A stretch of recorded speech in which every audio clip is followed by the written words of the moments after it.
नमस्कार मित्रांनो, स्वागत आहे तुमचं आपल्या YouTube चॅनलवर। मित्रांनो, मुख्यमंत्री माझी लाडकी बहीण योजनेसंदर्भात अतिशय महत्त्वाची अपडेट असणार आहे। मित्रांनो, माझी लाडकी बहीण योजनेमध्ये आता शासनामार्फत मोठे बदल करण्यात आलेले आहेत।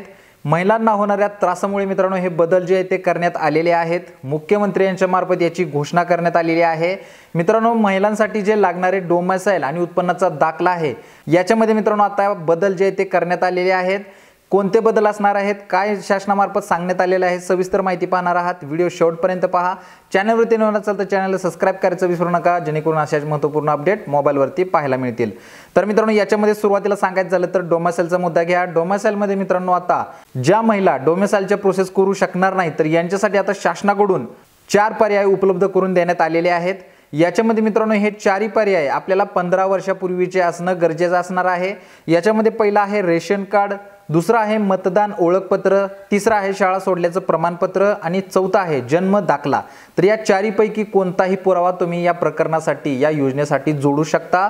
हे पुरावे तुम्हाला 15 वर्षापूर्वीचे असणं गरजेचं असणार आहे। त्याच्यामुळे मित्रांनो हे आता अक्षरशः सुखकर आणि सुलभ असे झालेले आहे। मित्रांनो, डोमिसाइलची अट जी आहे या ठिकाणी शिथिल करण्यात आलेली आहे। या 4 पैकी कोणतेही डॉक्युमेंट तुमच्याजवळ असेल तर तुम्ही या योजनेअंतर्गत 100% सहभाग घेऊ शकणार आहात। आता ही झाली डोमिसाइलची बाजू। आणि दुसरी मित्रांनो सगळ्यात महत्त्वाची गोष्ट म्हणजे उत्पन्नाचा दाखला। मित्रांनो, उत्पन्न दाखल्यासाठी भरपूर महिला उन्हात पावसात लाईनीत उभा राहून या उत्पन्न दाखल्यासाठी प्रतीक्षा करत होत्या, परंतु लांबच्या लांब रांगा लागल्यामुळे मित्रांनो उत्पन्नाच्या दाखल्यांना भरपूर त्रास त्यांना सहन करावा लागला। तर ही गोष्ट लक्षात घेता मुख्यमंत्र्यांनी आता या उत्पन्न दाखल्याची अटच कॅन्सल करून टाकलेली आहे। म्हणजेच आता आपल्याला या ठिकाणी उत्पन्न दाखला जो आहे तो काढावा लागणार नाही।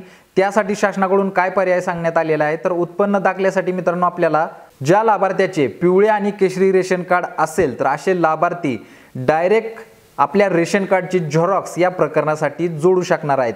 म्हणजेच तुम्हाला आता उत्पन्न दाखल्याची गरज नसणार आहे।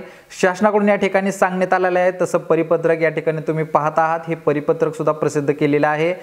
तर मित्रांनो, ज्या महिला उत्पन्न दाखल्यासाठी धडपड करत असतील तर त्यांनी आता आपली स्वतःची धडपड थांबवावी। शासनाकडून याच्यामध्ये बदल करण्यात आलेले आहेत। आता मित्रांनो, शासनामार्फत जो ऑनलाईन पद्धतीने फॉर्म भरला जाणार आहे तर याच्यामध्ये नेमके कोणकोणते बदल होणार आहेत यासंबंधीची अपडेट आपण पुढच्या व्हिडिओमध्ये पाहणार आहात। फॉर्म भरताना कोणत्या अडचणी येतील का, कागदपत्राची कोणती प्रोसेस चुकती आहे का, संपूर्ण माहिती पाहणार आहात। त्यासाठी मित्रांनो चॅनलवरती नवीन असाल तर सबस्क्राइब करून ठेवा, जेणेकरून पुढची येणारी अपडेट सर्वात अगोदर तुम्हाला मोबाईलवरती पाहायला मिळेल। तर मित्रांनो, आजच्यासाठी एवढंच। महत्त्वाची अपडेट असल्यामुळे तुमच्यापर्यंत पोहोचवणं गरजेचं होतं। भेटू पुढच्या व्हिडिओमध्ये नवीन अपडेटसह नवीन माहितीसह। तोपर्यंत धन्यवाद।